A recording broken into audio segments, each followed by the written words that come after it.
So obviously a success story there, gentlemen. But as we talked about before the break, though, Ken, I mean, if commercialization is the key to this, what do we need to do to bridge that gap to start getting these companies to market and really the bulk of the wealth here? Yeah, that's a good question. Further investment needs to be put into these companies, but not necessarily by the government, as Dan pointed out before. This is where angels, VCs, private investment needs to be put in place based on the technology getting to a point where they can prototype and show it working. And there's a lot of investment that's been put to date in the intellectual property development and getting a product to a prototype stage. We now have to help them to get their products to market. So that involves 10 times the investment that's been made so far to get it to a point where you can actually sell it, go worldwide with it. And speed, obviously. I mean, Steve, Microline, 25 years in the making before they got to a point that it's a $30 million company. I mean, obviously, we can't have all companies of that size in this industry taking that long, or certainly this goal of $20 billion will be much longer than 8 years.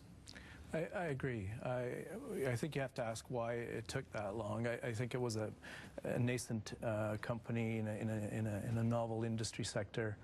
How can you accelerate? I think you have to identify the 3-4 critical elements to get from laboratory prototype scale to commercial, and what could you do to accelerate that? Building on Ken's comment with respect to the investments needed, unfortunately, nano and technology intensive industries, you need a layer more than angel investors. A single product could be 10 to 25 million to develop, another 10 to 25 million to commercialize, and you got to start thinking at that level of dollars if you really want to play in this sector. And then the question is, where do those dollars come from? They don't need to come from government, but there is a role where government has to, whether it's through taxation or tax incentives or whatever, can play a role to facilitate the investment. And I think both provincially and federally, we don't quite have that in place right now. Because there are certainly applications, you know, as we talked about in the break, for oil and gas, a sector that's huge. There's some big companies, some big players where the dollars that Steve is talking about are probably a lot more realistic. What do we need to do to get those big players, to get, you know, or whoever it is, to get involved in some of these efforts? Well, first off, we have to ensure that we're making them aware of what we are able to do in Alberta, what our capabilities are, also what types of programs we have to help de-risk that activity, and then to be able to demonstrate exactly where the technologies we have can actually help solve some of the pressing problems that they have. Okay, so they're not aware now? Is this a bit of an education campaign, would you say? Well, a lot of the larger corporations are engaged in, for instance, oil exploration. So the companies that are involved locally in developing micro nanotechnologies can help in that. They need to understand that that's available for them. They don't have to go off and develop that technology themselves. It could have already been worked on and developed. So it's there is a learning process, an education process for some of the larger corporations.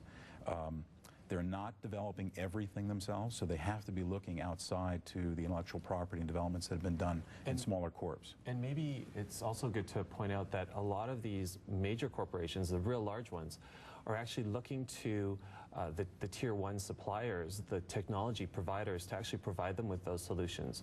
So one of the tactics is to make sure that we are engaging those tier 1 suppliers. Okay, Steve, what are your thoughts on that?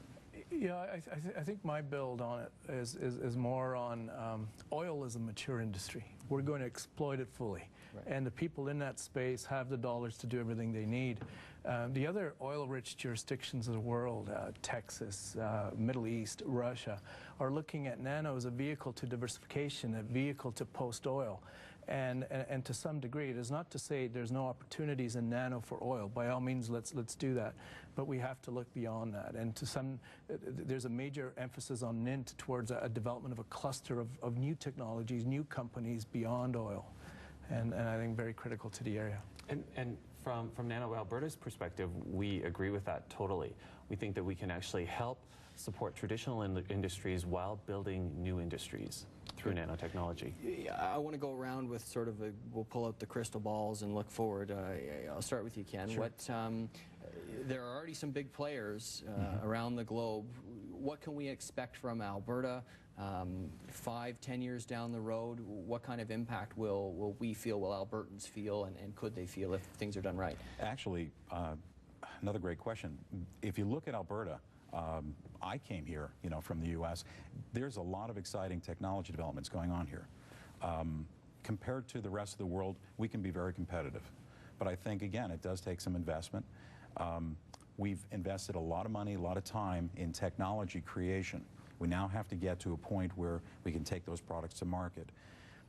Some of the biggest issues that are going forward with us are going to be how do we get through those channels to sell products.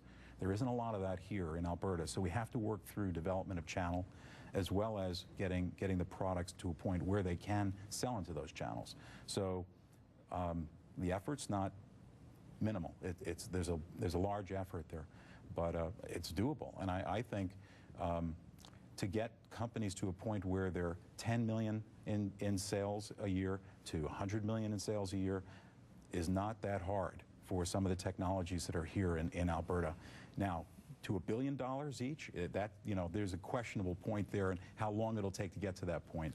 But I think if you look back at Microline, your original question, Microline was evolving from a university type of a technology where companies were using them for contract manufacturing. They're now getting to be a product company, but it's taken them 25 years to get to a point where they're becoming a product company, right, where they're growing their own products. So what you saw from the video was an example of a product line manager actually developing products of his own to the market. And that's new for Microline. And we need to see more of that. Yes, exactly. What do we need to see? We need a bold initiative. We need something as bold as the carbon capture and sequestration. We need a $2 billion investment. Otherwise, we're not playing seriously. Are you confident if we saw a $2 billion investment that the taxpayers of Alberta would recoup that investment through jobs and through a burgeoning industry that has some long-term viability in the province? Absolutely. I think all of the major players in the world recognize that nano is a vehicle to an end, and a front-end $1 to $2 billion investment towards $20 billion 10 years from now, the economics actually start to make sense, right? The amount of investment and the return expected. But if we're playing in the single-digit 50 million cumulatively over 10 years, we're not going to get to 20 billion. Dan, can you go ask for $2 billion? Would love to. Yeah, but it's an interesting point. I mean, there is that critical mass in a lot of industries where if you don't get that initial investment, you can throw 50 million, 100 million at it year over year and never get a recoup on that. Are you concerned about that? Well, one of our tactics is to ensure that we are bringing along the federal government as a partner, and they have been very active with us, and also industry, because we know even that 130 million, at least if we could turn that $1 into $3, we're going a long way to reaching what we need to do, or at least having the capacity to do what we need to do to create this new, call it a sector. Okay, great stuff. Thanks very much for coming in, gentlemen. Just a fascinating conversation. We'll certainly keep our eye on this going forward. Thank you. That's Dan Djukich, Acting Executive Director of nanoAlberta, Ken Brizel, CEO of ACAMP, and Steve Petrone, CEO and Chief Technology Officer of Quantiam.